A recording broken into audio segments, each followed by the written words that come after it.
जरा सोचिए, 40 साल के दुबले पतले गंगू पिछले 10 साल से अस्पताल और डॉक्टरों के पास चक्कर लगा रहे हैं। उनकी तबीयत अक्सर अचानक खराब हो जाती है और समस्या बढ़ने पर कभी भी अस्पताल में भर्ती होना पड़ता है। अक्सर खाते हुए या खांसते वक्त खून की उल्टियाँ होती हैं और वो जानते हैं कि उनकी ज़िंदगी ज़्यादा दिनों की नहीं है। अब तक लाखों रुपए इलाज के लिए भी खर्च कर चुके हैं। गंगू पिछले 17 साल से पत्थर की खदान में काम करते आ रहे हैं। वह खदान से पत्थर निकालने की प्रक्रिया में उड़ने वाली धूल उनकी सांसों के जरिए सीधे फेफड़ों तक लगातार पहुंचती रही, जिससे उनके फेफड़े पत्थर जैसे सख्त हो गए।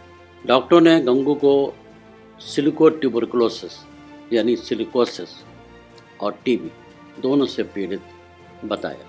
गंगू इस समस्या से पीड़ित अकेले नहीं बल्कि उन हजारों लोगों में शामिल हैं जो मध्य प्रदेश, झारखंड, राजस्थान, उत्तर प्रदेश, पश्चिम बंगाल और हर उस राज्य में जहां खदानों का काम होता है।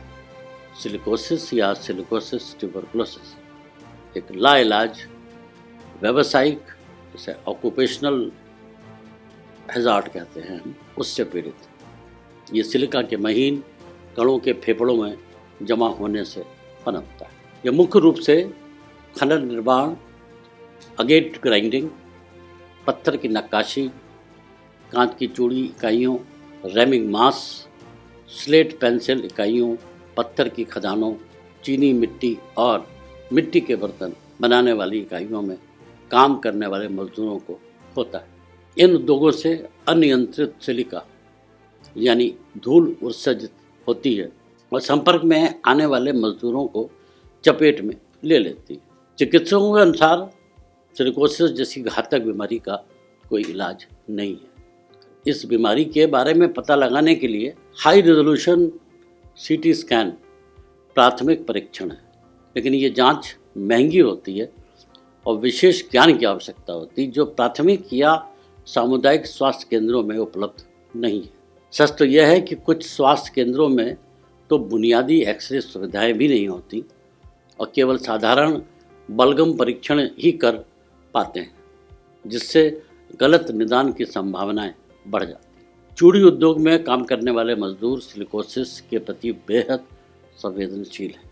समस्या तब बढ़ जाती है कि अगर समय रहते इसकी जांच हो भी जाए, तब भी खदान में काम करने वाला मजदूर के लिए पैसा कमाने का और परिवार चलाने का और कोई विकल्प नहीं है।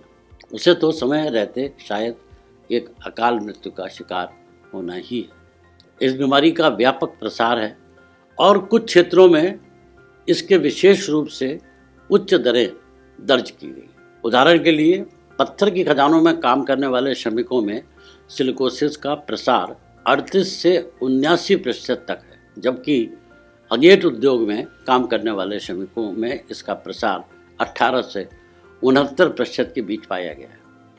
इसी प्रकार स्लेट पेंसिल निर्माण के कार्यों में लगे श्रमिकों में सिलिकोसिस की आशंका 25 से 55% के बीच है। सिलिकोसिस से प्रभावित क्षेत्रों में तो स्थिति इतनी दयनीय है कि मध्य प्रदेश के पन्ना जिला का मन्नौर गांव विधवाओं के गांव के रूप में माना जाता है। करीब 1120 लोगों की आबादी में 611 पुरुषों और 509 महिलाओं वाला मनौर गांव पन्ना जिले के उन गांवों में शामिल है जहां के पुरुषों ने रोजी रोटी के लिए यहां चलने वाली पत्थर की खदान सैंडस्टोन माइनिंग में खनन का काम करके अपनी अधिकांश जिंदगी गुजार दी। इस गांव में 50 वर्ष से अधिक उम्र के अधिकांश पुरुषों का निधन हो चुका है। सिलिकोसिस से प्रभावित राज्य अपने अपने स्तर से इलाज और मुआवजे की योजना चला रहे हैं, लेकिन वह समग्र और प्रभावी नहीं है। राजस्थान में सिलिकोसिस पीड़ितों के पहचान और मुआवजे के लिए एक बेहद प्रभावी नीति है। राज्य में करीब 40,000 सिलिकोसिस पीड़ितों की पहचान हो चुकी है। अध्ययन बताता है कि भारत में सिलिकोसिस के मामलों की निगरानी और रिपोर्टिंग का बड़ा अभाव है। इस बीमारी के संबंध में जो आंकड़े उभर कर सामने आते हैं उन पर यकीन करना मुश्किल है। राष्ट्रीय स्तर पर सही आंकड़ों के अभाव में इस जानलेवा बीमारी की तरफ नीति निर्माताओं का ध्यान नहीं जा पाता है, जिसकी कीमत मजदूरों को जान देकर चुकानी पड़ रही है। स्वास्थ्य और श्रमिक कल्याण क्षेत्र से जुड़े विशेषज्ञों का मानना है कि भारत को सार्वजनिक स्वास्थ्य क्षेत्र में अन्य राष्ट्रीय नियंत्रण कार्यक्रमों के समान एक राष्ट्रीय सिलिकोसिस नियंत्रण कार्यक्रम शुरू करने के लिए शीघ्र नीतिगत निर्णय लेने की आवश्यकता है।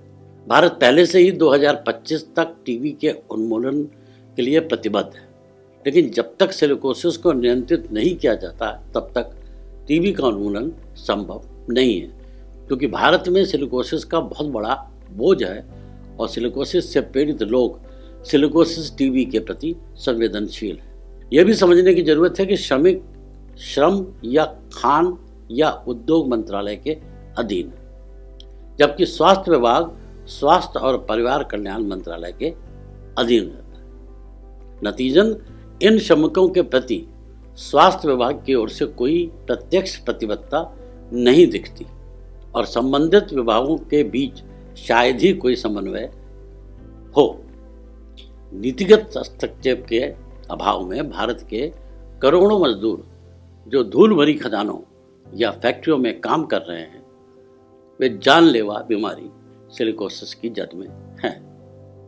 कानूनी पेचीदगियों, खान फैक्ट्री मालिकों की उपेक्षा, प्रशासनिक उदासीनता और मजदूरों में जागरूकता के अभाव में इस बीमारी से बचाव की राह बहुत मुश्किल नजर आती है। दशकों से भारत का सबसे कमजोर तबका यानी मजदूर वर्ग सिलिकोसिस से तिल तिल मर रहा है। देश की आर्थिक प्रगति में सबसे अधिक योगदान देने वाले मजदूरों को इस अकाल मृत्यु से बचाने के लिए इस बीमारी की समय पर पहचान, उचित इलाज और पीड़ितों के पुनर्वास के लिए एक राष्ट्रीय नीति की तत्काल आवश्यकता है।